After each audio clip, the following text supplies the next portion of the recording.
What is going on, everybody? Welcome back to the most important NYCFC talk show. It is time for the Dudes in Blue. It's episode number 152. Thank you guys so much for joining us. I'm your host, Joe Amato, and sitting in for Antoninho because he decided to go on a honeymoon, Franconino. Franco, what's up, dude? Franconino. I don't know why that sounds way worse than Antoninho. It's way worse. It's way worse. It's gross. Franco is the younger brother to Antoninho, so it's kind of like you got the same blood, but we hope, but different person. Thanks for spending time with me for episode 152. You know, your brother decided to go to the Bahamas or something because I think he got married last weekend, and he decided to come back like an hour before the show. I mean, I would have made it work. I would have had the cell phone in my face. Yeah. You know. But it's okay. It's all right. He's got to enjoy it. He's got to recoup and relax after relaxing for a week after getting married. It's crazy. So everybody that's joining in on the Facebook Live feed, say hi to Franco. Drop a couple likes. Howdy. So they're asking Frank. So is it Frank's rants today because your brother gets Ant's rants? I'm sure you got something that's pissing you off. So think about that. You got time to think about that. Okay. All right.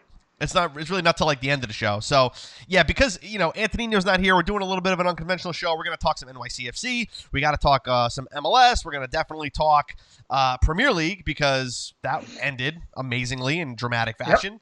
We've got some UCL because last week was a ridiculous week for the Champions League, and we've got plenty to talk about. So share the broadcast with your friends. We're on Facebook, Instagram, and Twitter at Dudes in Blue. And Frank, before we start, I'm just going to do a quick roll call, and then we're going to get into it. Okay. Lalo is checking in saying, hola. David saying hi from San Diego. What's up, dude? Eric Martin coming in. Felix saying, you're. Kerry saying, hey, dudes. Chris Martinez says, that's not Ant. Well, he figured us out.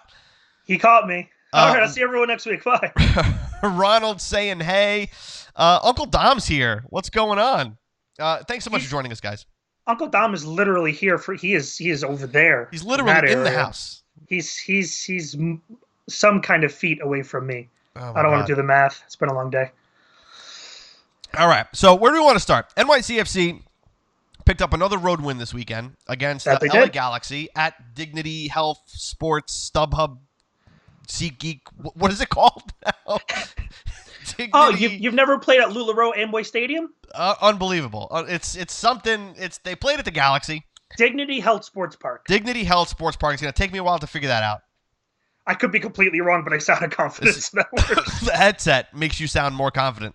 And I'm sorry for coughing in everybody's ear. Anyway, so 2-0 to NYCFC, and I think the first thing that I want to kind of touch on with this game is the fact that we kept Zlatan Ibrahimovic off the score sheet, but not off of Sean Johnson's neck.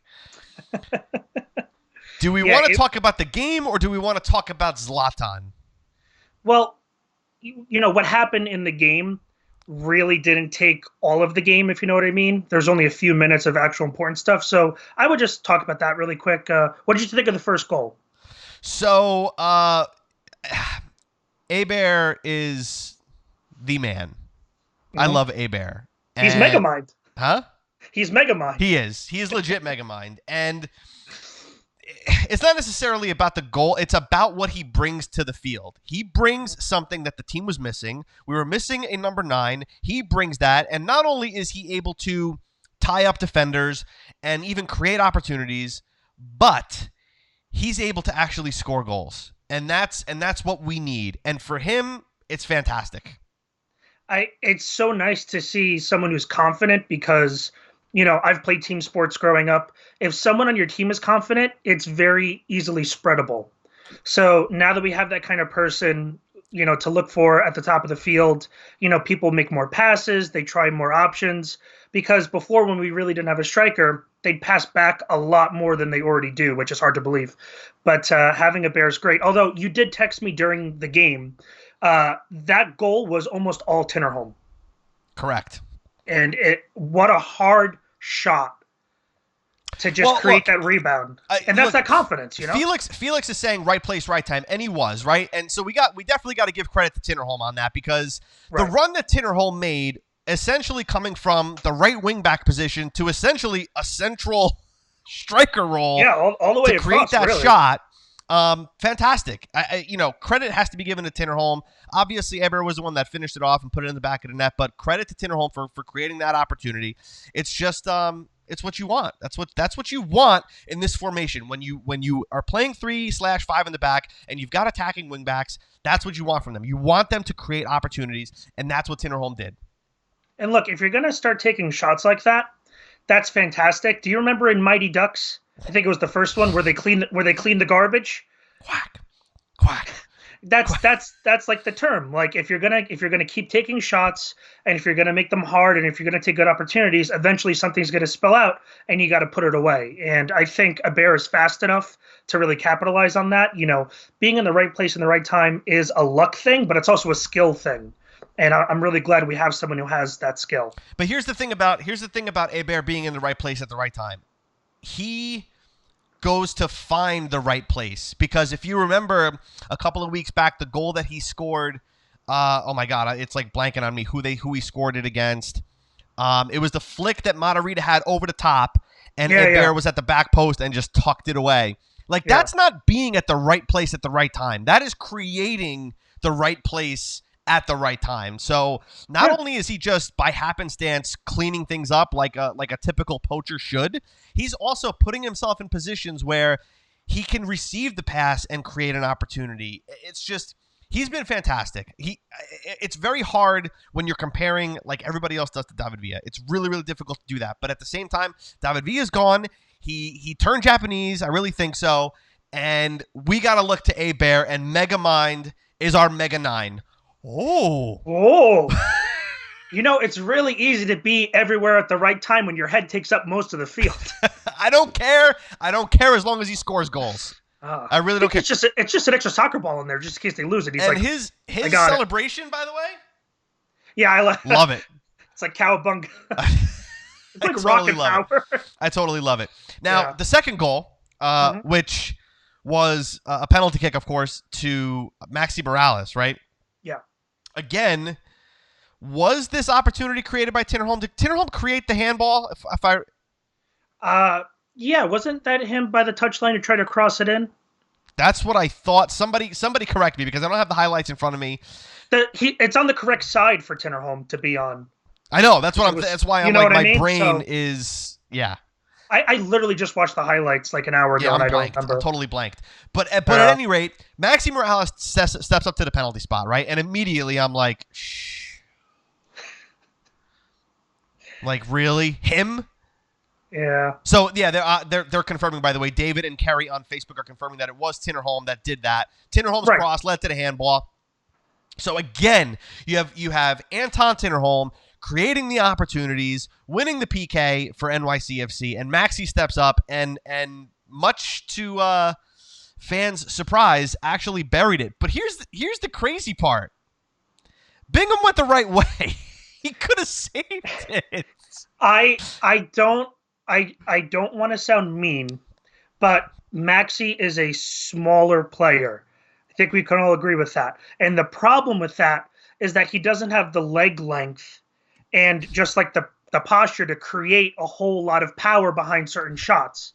And Bingham was so close to stopping that, like so unbelievably close. I personally think that we should swap who takes them. And, because it's sure he scored, but it's 1 out of 3. That's terrible odds for the next time if you were a betting man. So, again, he's a great player. He's good in the midfield. He's great at making passes, but I just don't think he's the right person to be taking that. Joe, your thoughts? Well, this time, that was very sports broadcasting, by the way. The way you were like, back to you, Joe. You should have just led with I'm also not wearing pants like a sports broadcaster. I got waist up. That's right. No, you know what? Like total aside, but talking about that, the first time I met Joe Tollison, I told me this. Yeah. I swear to God, like full suit, and then just untucked shirt, jeans, like no belt, just just a mess below the waist. Business up top, party down below. Unbelievable. But anyway, Mark Fratto is saying that is not Antoninho. We've established that, Mark. Mark, you had your chance last week. And we really should have just not said it was me and just pretended that it was Anthony the entire time. Yeah, exactly. Unbelievable. But anyway, going back to the PK and who should be taking them. I think Maxi's definitely. If he didn't make that, it would have been absolute chaos for sure. It's just you can't. I especially when you got a guy like Bear. I mean, look. Not everybody practices PKs, I guess, right? It's not really a skill that everybody is honing in on, but at the same time, I mean, you give it to a friggin' goal scorer. I mean, give it to somebody who's used to doing it. I mean, if Maxi practices them, maybe he doesn't practice them with the goalie, and I don't know. I don't know. Just unbelievable. Yeah, I just think with the growing rate of referee involvement in games, whether that's VAR or just the refs knowing more and doing more. I think penalties are something that teams, especially with the new handball rules that are coming, you have to learn how to take penalties because it's such a big part of the game and it's only going to get bigger. So that's just my 2 cents. Back to you, Joe. Dynamite and now dropping, Frank. And now a word from our sponsors, Dr. Pepper. This one says college football. I don't know when college football was on, but this might be very old. Wow. Am I going to die? Live on the air. Anyway, yeah. So PK taken, put away by Maxi. NYCFC goes up 2-0 in the first half, which on the road, 2 goals up to LA Galaxy. And let me tell you something. In that first half, they shut down the Galaxy. I think at the end of the first half, I think the stats were something like 8 shots NYCFC, maybe 1 for the Galaxy, and it wasn't even on target. So I think we completely dominated. Now, despite not having any goals in the second half, there was certainly some action. And before we get to the Zlatan chokeout, I want to just talk about our defense real quick because we had a defense that is one that we want to see. We had Collins, we had Sands, and we had Chanel. And let me tell you something again. We talked about it before on numerous occasions. James Sands is killing it. Oh, absolutely. Absolutely killing it. He's everywhere. Now, it's just so much fun to watch. People have an issue with the fact that he wasn't called up for the Under-20 World Cup for the U.S. men's national team. And while I can understand the frustration there, number one, I'm okay with it because he's sticking with NYCFC. But this kid may have a shot at the senior team.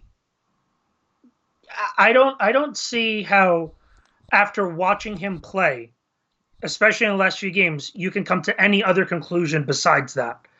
I mean, the USA is not the powerhouse of soccer, but if all of our players play like him, then we have a shot. So I get that there's this whole thing where, you want them to get international experience, but just let him get some time in now, and eventually he'll just be a starter for the senior team for like years. And that's what you really want. Chris Martinez says his confidence is so clear. It's confidence, Chris, but it's calm and composed confidence. The kid doesn't seem like he's flustered. And he was going up against Zlatan Ibrahimovic. And I don't really remember any kind of slip-ups or anything really out of character for James Sands when going up against a striker like that. I'm telling you, he's been absolutely phenomenal, and this match is no different. Even still, dude, when Dome decided to put on, I forget who he put on. I think he put on, was it Ibiaga? Ibiaga came in and he pushed James Sands into the midfield. And for me, I'm like, this kid can also do that. He was solid in the midfield, winning balls in the midfield. The kid can play as a straight-up central center back and can also play as a number 6. I am loving James Sands right now. Again, just watching him just makes you get excited. And a defender doing that, especially in MLS, is rare and should be held on to. We play in a league where all the money gets spent on strikers, and there was actually a good article about this, I think a year or two ago, where you have someone who's a DP being defended by someone who makes 30,000, 40,000 a year, relatively speaking. And it's just to see defenders that are actually exciting is just really good for the league, I think, and it's good for us. James Sands is less than half of Zlatan's age. I just like that. He showed like no composure issues at all. And if I'm in a car on the highway and I see Zlatan next to me, I'm going to be terrified despite being in a 3-ton metal vehicle. Imagine having that nose in your face. He might just reach over and choke you.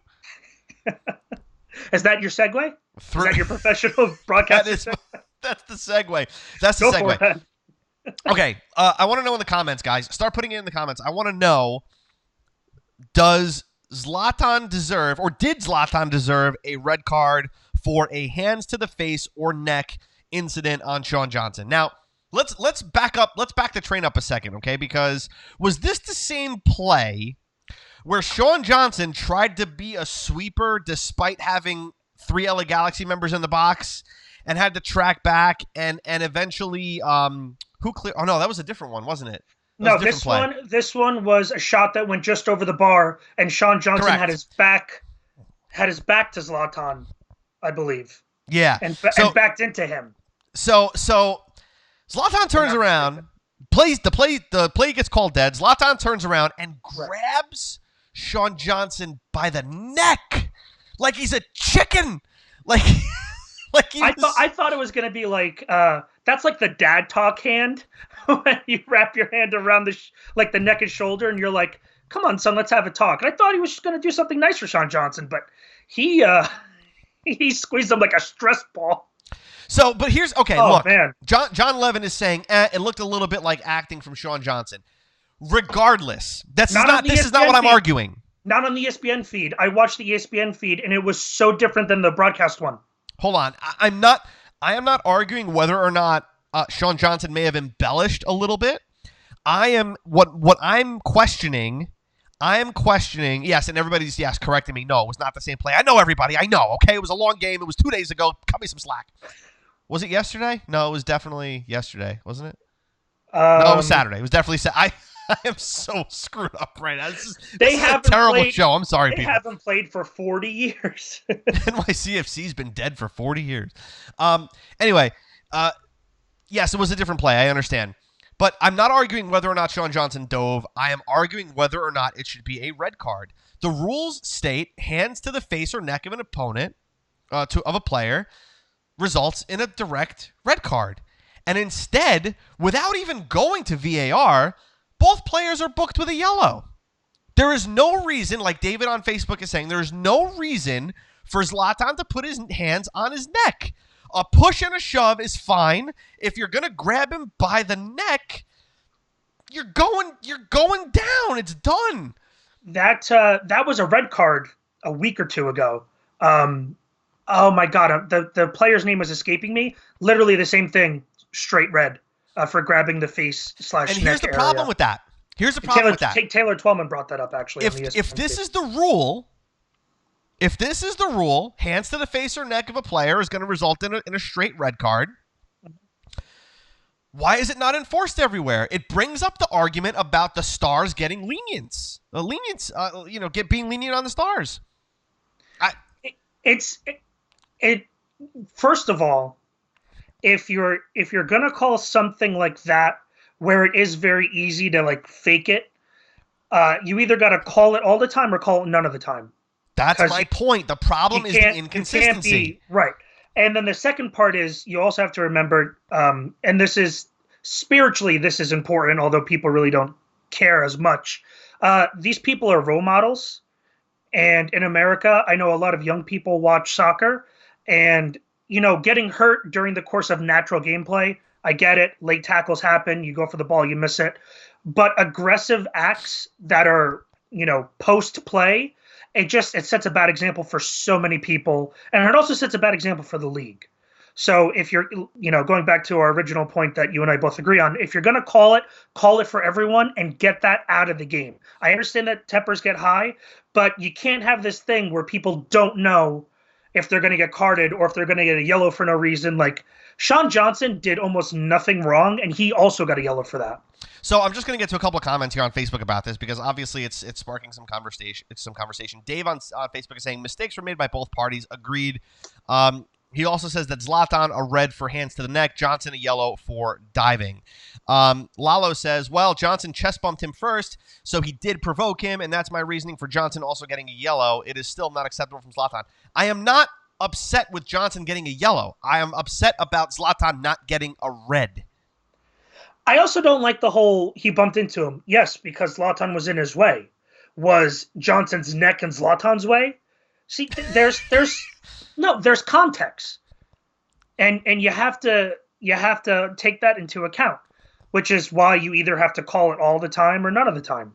It is something that's going to change the course of games, or not, because Zlatan should have got a red. And maybe that wouldn't change the course of our game because it was a little bit later, but that would change their next game when he has to sit out. So, anything with red cards is a big deal because it does change so many things, and I wish they were more consistent for a lot of different things. Just a point on VAR. One of the arguments that people had against VAR was the fact that, you take away the arguing and debating over calls.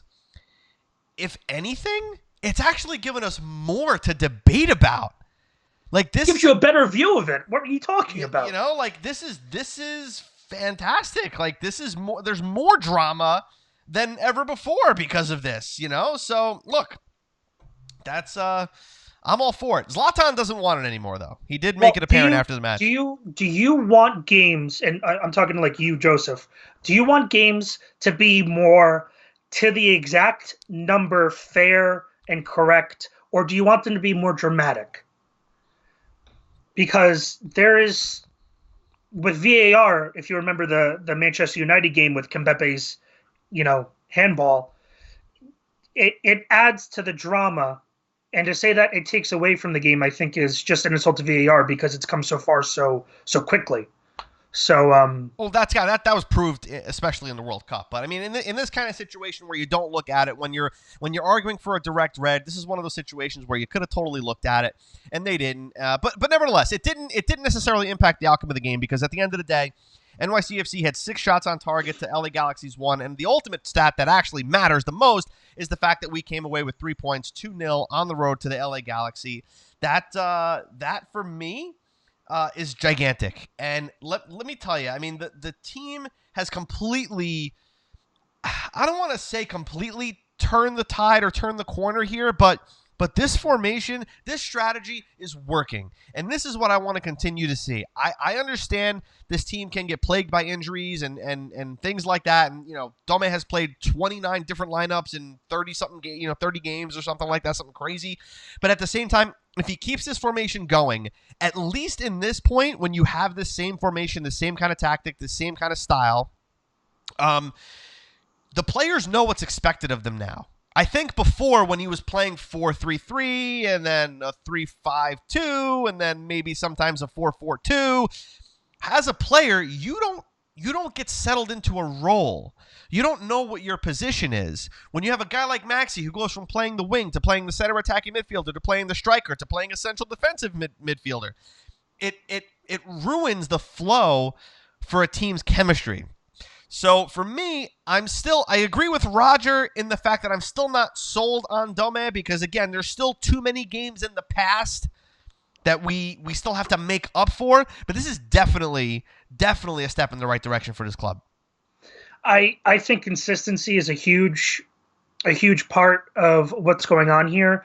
It doesn't necessarily have to be the same exact players playing the same exact position, but it really has to be, like you said, it has to be pretty much the same formation, the same gameplay tactic, whether, when you're up a goal, when you're up 2 goals, when you're down 2 goals, like you have to play the same way so everyone gets used to it and everyone knows, I'm playing as a fullback. I know exactly what I have to be doing and when. I think a big problem when we had Patrick Vieira and some of the early Dome is they'd find something that worked and then immediately changed it so much that it broke that momentum. And then it was a constant build-up. Dome never had momentum. He never got the momentum. He changed it every single freaking week. Right. So hopefully we can kind of learn from this because we have looked in terms of gameplay, we have looked very similar these past few games, very similar runs, you know, getting the ball into corners and crossing it in. I think it's all good, and I think we just have to keep it up. And really, the next game, or maybe the next couple games, if we just keep seeing that, then I think we could start kind of relaxing. But I think you're right; it's still very early on in terms of Team Dome. Yeah, So, the other thing, I mean, we got to keep this in mind here. NYCFC is now unbeaten in their last 7, which is great. We've only lost 1 match. We've only lost 1 match all season in 11 matches, which is pretty good. I mean, the bounce back after that 4-0, destroying, morale destroying game in Toronto has been pretty good. My issue is definitely the draws, but we're winning games. We're starting to score goals. We're starting to win some games. This has been a fantastic stretch so far. Especially two straight wins on the road with 2 straight clean sheets on the road. It's nothing to sneeze at. Nothing to sneeze at. No, it's good signs. Before we move on to due to the week, dude, I want to just know: is there anybody else that you wanted to kind of bring up, or anything else you wanted to bring up about this match? I did kind of allude before to Sean Johnson's almost flub where Zlatan almost chipped it, but thank God for Alex Callens for being there at that. He made that run perfectly to head that ball away, so that could have been tragic. But overall, I was just really pleased I was quite really pleased with how the team played. Anything else you have to add about the match in LA? I mean, it's amazing. No, that's the only doming I can do. No, I just want to say that seeing Zlatan come up on the score sheet every game that he plays for them, and then watching us shut him down, whether it was, spatially speaking, in terms of just closing him off from runs or just stopping his actual shots before they even got to Sean Johnson, which happened a few times. It's just really impressive. And like I said, it's a sign of good things to come. Back to you, Joe. I don't know, Joe. That's going to get some fans really excited for the next game, I'm sure. I think so. Just how Roger's asking if we talked about the Lewis trade. No, we did not, but that's something we're definitely going to talk about in the minutes to come here. Listen, guys, start putting those in the comments. Your dude of the week. I want to know who to you stood out the most. And then we'll crown a dude of the week for episode number 152. And then there were some other topics here in the comments that we might want to touch on before we move on to around the world of soccer. Who do you think, Frank? Who do you think? And if you guys are just joining the live feed now, we're joined by Franco Scarcello. Anthony is coming back from his honeymoon today, so he could not be here for Dudes of Blue. But his loving brother and best man from a week ago is here and filling in for him for episode 152 and doing a fantastic job. So, guys, start putting in who you think is dude of the week. And, dude, I'm going to throw it to you. Frank, who do you got? I'm going to say Tinnerholm. Just defensively fantastic, but having the ability to also be an offensive powerhouse and, putting shots on target and getting balls into the box. It's just really impressive, and it makes him an all-around player. I was going to vote for Tinnerholm. I was. There's a few nods here for James Sands in the comments, and keep those comments going. So, it's getting difficult to give it to James Sands, and the reason why is because there's a norm that we're now expecting of him. And he's kind of delivered on that norm pretty much every single match. Now, yes, he did help in keeping Zlatan Ibrahimovic off the score sheet on the road, which is fantastic. But we're looking for somebody that does what they normally do, but then goes above that and creates other things, other positive takeaways. And for me, Tinnerholm is definitely that guy. The runs that he made, I mean, look, you can give great credit to Anton Tinnerholm on both goals, both creating the space for himself to take the shot, to cause the save and have Aber put it away, and then to cause the cross that leads to the handball, which leads to the PK. Anton Tinnerholm is involved on both goals. Now, he's not somebody that has been involved in a lot of goals in a lot of games. This is a match for me where he totally stood out And not only on the defensive side, because he could track back when he does, but mainly on the offensive side. This team needs to score goals. And this team needs to score goals on the road. He helped that in LA. So for me, he gets it. I mean, comments. Let me know. Do you agree? I mean, like, what are we thinking here? On paper, it makes sense. Like, if you say, well, who scored their first goal? You say a Bear, and you're like, did someone get an assist? It's like, yeah, Tinnerholm. And then the second goal, oh, Maxi scored. Oh, it was a penalty kick? Yeah, Tinnerholm crossed the ball in the box, and it was a handball. Out of those 4 slots, Tinnerholm was in 2 of them. So it just makes sense. Yeah, for me, it's hard. That's who I would give it to. So, Right. David on Facebook is saying that Tinnerholm is almost always open as well. Here's my one issue, and I think we're going to give it to Tinnerholm. So congratulations to Anton Tinnerholm for 152, episode 152, getting the dude of the week. My issue, David, on Facebook, is that while Tinnerholm is now getting super involved in the attack, it's causing Ismail Tajiri-Shradi to kind of fade away. And while, yes, we're scoring goals from that right-hand side, and yes, I know Tajiri-Shradi scored a goal last weekend against Montreal, but he has not been getting as up forward as I'd personally like him to. He has not been afforded the opportunity to take the ball in, cut back onto that dangerous, deadly left foot, and whip one in. I mean, again, we're winning and we're scoring goals, which is great, but for me, that's the negative takeaway that I get from this, and is the reason why I think when Mitrita is fully fit and 90 minutes fit and starter fit, that Tajiri-Shradi is going to be the one to come off when Mitrita's number is called to start, because somebody's got to come off, and I don't think you're going to lose a Forey or Ring in the midfield. You're definitely not going to take Maxi off. What do you think? I think that kind of thing comes down to player roles as defined by Dome. If you really want Tajiri-Shradi to thrive, other than him just trying harder or being at different spots, I think that's a player roles thing where you tell Tinnerholm to not get as deep forward or as far forward, to just leave that space for the attackers to actually do their job. But if we're that's the hard part, and you're right, we're winning.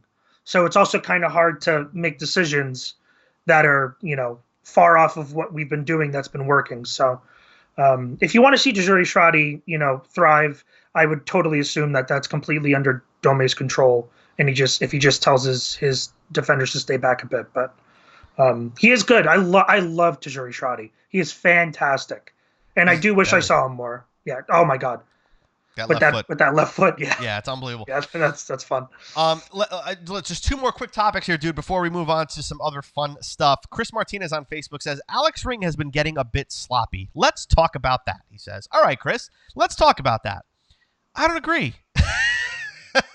Good talk. I'll see everyone next week. Good talk. Let's move on to the next topic. No, look, I think it's being mistaken because he's in a role that he's not traditionally used to being seen in.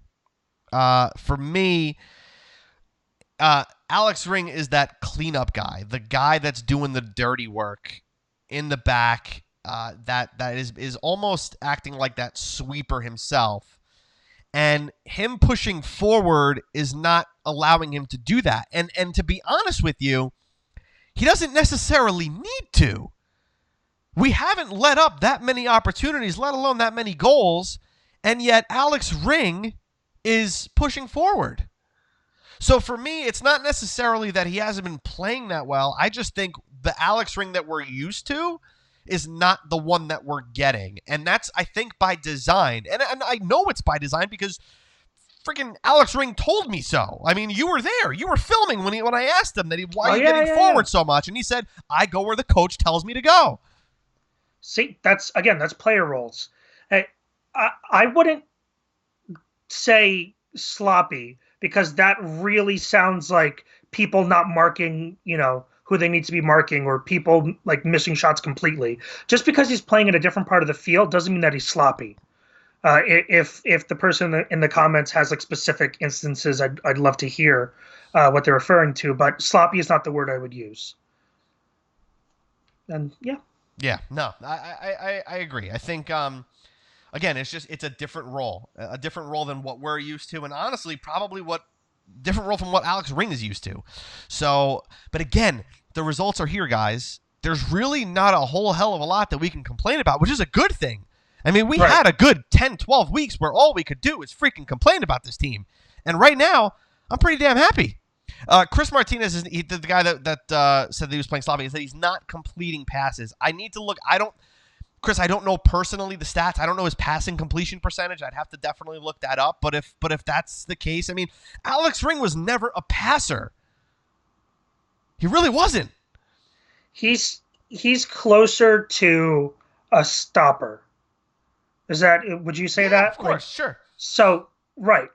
So if you think of, a stopper in a traditional soccer formation, are they really like the architect? Or are they the person who just gets in the way and makes sure that the ball starts going the other direction? And that's, if that's what we're talking about, Alex Ring is still doing that perfectly fine. Yeah, so, David says even Tony Rocha played all right this game. I forgot he was there, and that's good because he didn't screw anything up. The dude couldn't get minutes at Orlando. Imagine getting paid to not screw things up. It's like we don't want you to be good. Just don't screw anything up, and we'll keep paying. Just don't mess it up. Just don't mess it up. It's unbelievable. I want that job. Anyway, the last topic here, one of the last topics here that I want to get to is obviously the news breaking out late last week that Jonathan Lewis has been traded to the Colorado Rapids of all people, and for some serious dough, for $650,000 in target allocation money, with another $100,000 potential based on performance incentives or something silly like that. Look, for a team, for a guy that was sitting on the bench, that's some good money. Yeah, business-wise, it's a good deal. Now, people are up in arms. There's some people that are up in arms about, oh my God, they got rid of Jonathan Lewis. Oh my God. I know it sounds like Jerry Seinfeld was up in arms about it. But at the end of the day, what we have to look at is contribution to the team when given the minutes. Oh, and an international spot in 2019. That's right, David. Thank you. I forgot about that, sir. Thank you. The minutes that he was afforded, especially under Dome, have not proved fruitful. And here's the thing. This is a better move for Jonathan Lewis. I'll say it. I think people forget that kind of stuff when a player that they like gets traded in a sport. Especially if it's a player who wasn't seeing a lot of time, people, just go nuts and they're like, oh, I can't see my favorite player. I can't see this young kid with so much potential. Yes, he has a lot of potential. But if you don't play soccer and if you don't get minutes, you're never going to reach any part of that potential. So good for him. I hope he enjoys it in Colorado. They probably have better weather. They probably have better weather than us, which is saying a lot. At this point, I know. But, and look, if he becomes a starter, that's great. Roger is saying he started for the U.S. men's national team. He was a super sub that we no longer have. Do you know who else was a super sub that we no longer have? Kyrie Shelton. And look how good he did when he got traded. I don't even know where he is now. Look, I understand what you're saying, Roger. I know he's got the legs, especially coming off the bench, running after tired defenses. That's what it's going to be, right? We're losing a good player. This is not an argument of whether or not Jonathan Lewis is a good player. We all know that he's a good player. Greg Berhalter knows it. I sound like his people know it. My people know it. We have the best team. We make the best deals. I've done hundreds of MLS deals. Amazing trade deals. Anyway, look, we're going to send Jonathan Lewis to China. He went to Colorado instead. Look, this is a good move for Jonathan Lewis. He's going to get serious time on the field in Colorado because, God, they need it. Okay? And it's going to help Greg Berhalter get more footage of Jonathan Lewis so that he can actually help us in a national team. What good is having a player that we all know is fantastic, but the coach doesn't agree? Okay, and he's not getting minutes.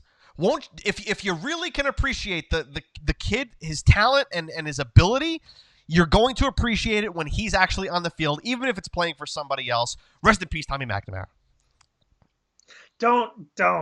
We don't say that name in this house anymore. Poor guy. Start crying. Poor guy. Kerry Katz is saying, can't forget about men's national team superstar Mix Discarud. Remember that guy? Oh, you mean international hat salesman mixed screw? 6'1" American U.S. international hat salesman Mixed his career. Anyway, but yeah, is it bad to see him go? Yes, but from a player development standpoint, a kid at his age, he needs minutes. And if he wasn't getting them at NYCFC, and if NYCFC can wind up getting another $750,000 in allocation money so we can maybe buy another player to back up A-Bear up top in the summer, then damn it, bye, Jonathan. That was so game show-like. You're like, for $750,000. That's right. Now, $1. If you're going to talk about soccer players having like a life cycle, he's in the formative stages of his career, and the last thing you want is him not to get minutes to become the player that he can be. I'd rather see him, win MLS with a team and then become a national team icon. Ugh. If we're talking about soccer as a whole, not as NYCFC fans, but it's just, he's a young kid. You're going to make him not play soccer. Granted, again, that's an amazing job to get paid to not play soccer. Don't get me wrong. If anyone wants to sign me to not play soccer, I'll do it. Yeah. Rest in peace, Tommy McNamara. Rest in peace, Tommy McNamara. Oh, my God. Dave is saying a few years from now we will regret it, but it makes sense right now. Look, it's going to happen. You don't think we're going to get another great player in the next few years, Dave? I mean, come on. Like, there's a lot of other Jonathan Lewises out there in the world, and we will find them for $750,000. Anyway, listen, we're getting to the end of the show here. We still got other stuff. We got other stuff to talk about here. First of all, guys, congratulations to the boys in blue. These boys in blue, Manchester City, taking the Premier League in the final match of the season. They won in spectacular fashion, beating Brighton 4-1 away at the Amex. Just delicious. Delicious. And hold on, wait, I'm sorry. Rodrigo, just getting in here. That's not Antoninho. Sorry, I just got here. Nothing beats the Wolves fans pretending to celebrate to mess with the Liverpool. Did you hear about this show? No.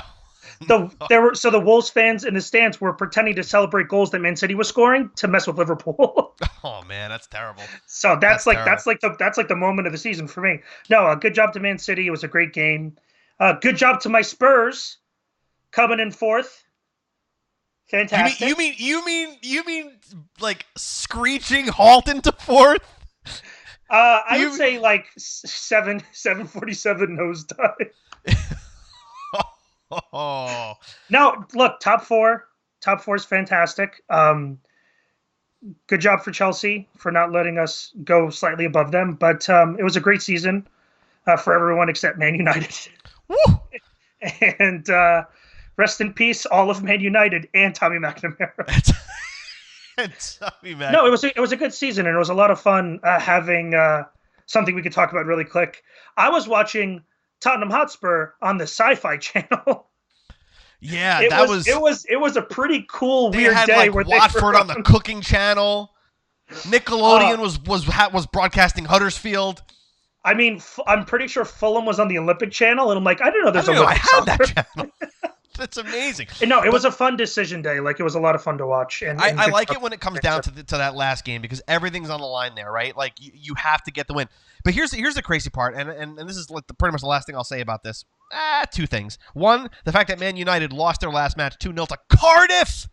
Cardiff. Relegation zone Cardiff going to the championship. They were not in the Premier League when the final whistle went. They should swap places. Like, there should be like a special bonus thing where it's like, you guys beat them and you're being relegated. Do you want to switch with them? It's like, man, that's crazy. But the last thing I just want to touch on is like, I don't know if we're going to see something like this in the Premier League for a while. When you have two teams going at it literally week after week after week, and it comes down to literally a point. So you had Man City on 98 points, Liverpool on 97 points, but behind them, Chelsea at 72 points, a 25-point spread between second and third. It is absolutely incredible that there are teams 1 and 2 and everybody else just coming in last. It's unbelievable. Hasn't Man City? Didn't someone say like they lost 6 games in the last 2 years? It's Or something stupid like that. Yeah, that's ridiculous. It's absolutely ridiculous. Um, But congratulations to City. It's pretty exciting. I know I think the Bundesliga is still not decided. I think that's actually going to wind up going to the last match. I think Dortmund is 2 points behind Bayern, and it's coming down to the last match this season, which is always pretty exciting. I'm not a big Bundesliga follower, but I am kind of keeping my nose to the ground, my nose to the ground. Keep my ear to the ground. Okay, Zlatan. Zlatan's nose you always mean he's to ground. walking? Zlatan knows always to ground. Can smell crime before it happens. Yes. Okay. All right. Kerry on Facebook. I know that Manchester City might be banned from the Champions League. Oh, I thought you were going to say, I know that's not Anthony. I'm like... Yeah, right. No. Yeah. By the way, if you're just joining us, that's not Antoninho over there. Anyway, that's Franco. Say hi to Franco. Anyway, look, it's going to be very interesting to see what happens to Manchester City. I don't know the full details on it, but, Was it transfer related? I just heard about this. No, I think it was sponsorship money related, that they lied about how much money they were taking in from sponsors and ish like that. Etihad just gave everyone a jet. Even like the personal trainer. You get a jet. Sheikh Mansour is like the Oprah of the Middle East. Everybody gets a jet. Oh my God, yeah. With full faculty. It's unbelievable. But nevertheless, Champions League, holy crap. We've got a full Premier League Champions League and a full Premier League Europa League. This is unbelievable. It's absolutely incredible. So guys, I know it's not happening yet, but I want to know your predictions for the Champions League right now. Is it going to be Liverpool or is it going to be Tottenham? Now, shut up over there. But here's what I'll tell you, Frank. Here's what I'm going to tell you. So, because Man City won the league, I will 100% get behind Liverpool for the Champions League final. Because, and for the only reason I want to do that is because I want to see Jurgen Klopp run onto the field and, completely strip naked and do something insane. Nothing will ever beat that goal that bounced down to Jordan Pickford at Everton. And then the camera pans and can't keep up with a running Jurgen Klopp. Didn't he run to Alisson? Yeah, and he hugged him. He got fined. He got fined a good amount of money for that. Unreal. I'm excited for the Champions League final. My team is in it. Very, very happy. Thanks to Fernando Llorente's hand/buttocks. And then also to Lucas Moura, who just dismantled the team in the second half. Oh my God. And I screamed like a little girl 3 times. So, I'm super excited, and I can't wait to see Liverpool lose. This Champions League has been nothing but bananas. It has been nothing but bananas. Dude, ever since the Kimpembe thing, when you and I were watching it in your office. Yeah, it was that. It was Ajax taking the world by storm and just, seeming to be unstoppable and just absolutely incredible. Nobody thought that this was going to be it. I mean, there was 4 favorites for the Champions League, and one of them is not in the final. Yeah, it's everyone was saying it's like, oh man, I can't wait to see Barca or Juve. And then they disappeared. I mean, Ajax. And everyone's like, Liverpool and Spurs. Yeah. Are you sure about that? Yeah, it's unbelievable. Roger on Facebook is asking, do we bring up the leaked stadium news? And I am going to say, no, sir. We have made a stadium news ban on the Dudes in Blue until we have an official announcement from NYCFC, because everything else between now and then is just hearsay. Good day, sir. We're going to start a new podcast called Stadia and the Radii. And anytime we hear about stadiums and Stadio Radio. Radio de Estadio? Yeah, it's oh my God. That joke is not even worth following up on. So I'm gonna drop it. No, there you go. I'm gonna drop it like the Revolution dropped points. Oh, but they didn't. Oh, that's the other thing too. My God, this has been crazy. We've gone way over time here. Listen, 3 MLS coaches were fired within the last 2 weeks. It felt like it happened on the same day. Yeah, it was like, what the hell? Like the owners were like, hey, it'd be really funny. Let's all call a meeting at noon on Sunday. Hey, FC Cincinnati, you guys have been losing a lot, right? No, all the owners were like, let's fire each other's coaches. It's like, you could fire mine, I'll fire yours. No, that's unfortunate. I hope they find other jobs where they can, have a better time and be treated better and treat the team better. Not lose like crazy. Oh my gosh. But yeah, it's just bananas. It's just bananas. Let's just before we wrap up the show, let's just take a quick look at the standings here and wrap this show up. And while I'm getting that, guys, start leaving. Smash the like button for Franco and thank him for joining me tonight on episode number 152. All right, guys, in the Eastern Conference, Philadelphia. Philadelphia. They are in first on 23 points, only ahead of DC United on goal differential. So, but exactly the same on wins, losses, and draws. Correct. So they're like pretty much, their form is just identical right now. I did not feel as though Montreal needed to be in third place. I don't understand that. NYCFC jumped from like 12th to 4th in like 3 weeks. Like, I don't know how the hell that happened.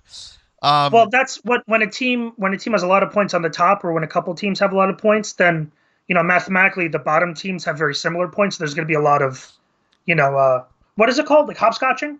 Yeah, but who would have thought that by week 11 or 12, I don't know what week it is, you'd have Philly, DC, Montreal, and NYCFC in the top 4 of the Eastern Conference, and then over on the West.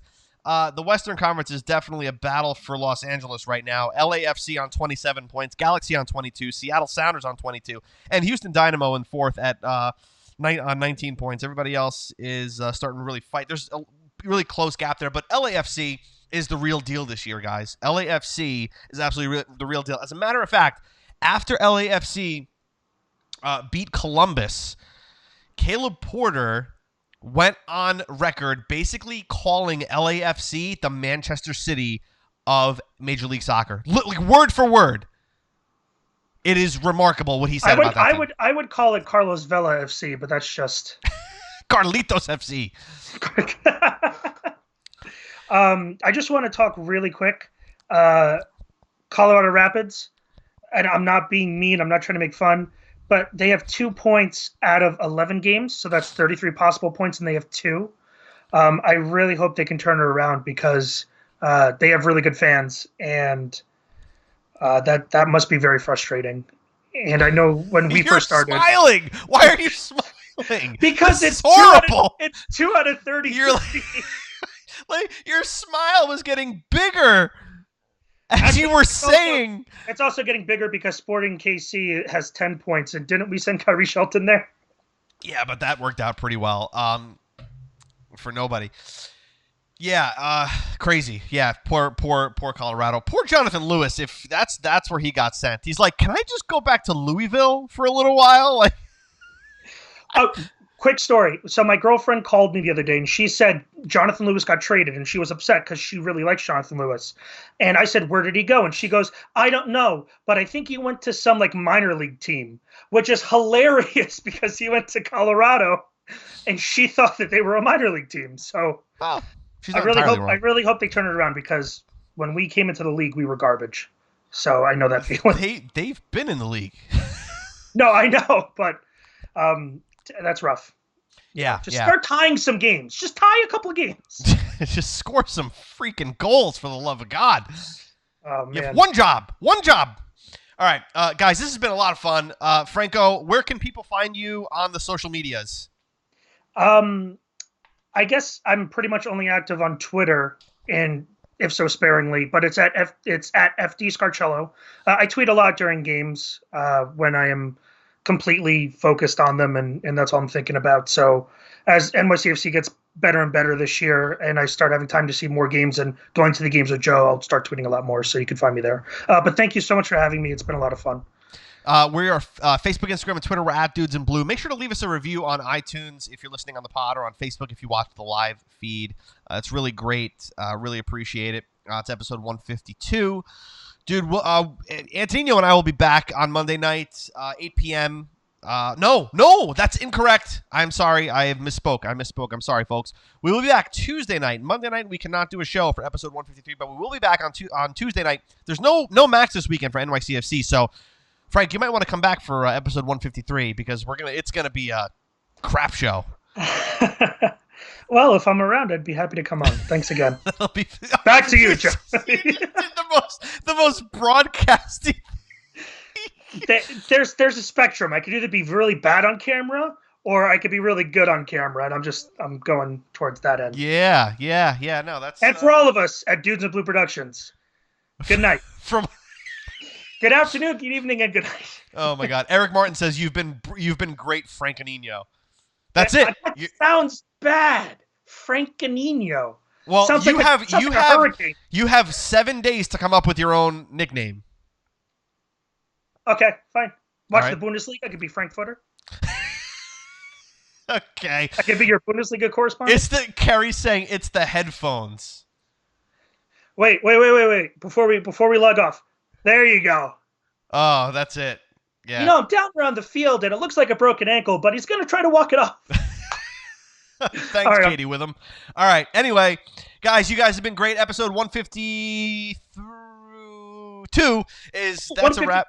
I never know the episode number. It's just my thing. Gotta keep that nose to the ground, Joe. You gotta keep the nose to the ground and Furcus, damn it. All right, guys, you've been awesome. We'll see you guys next week. Until next time, stay blue.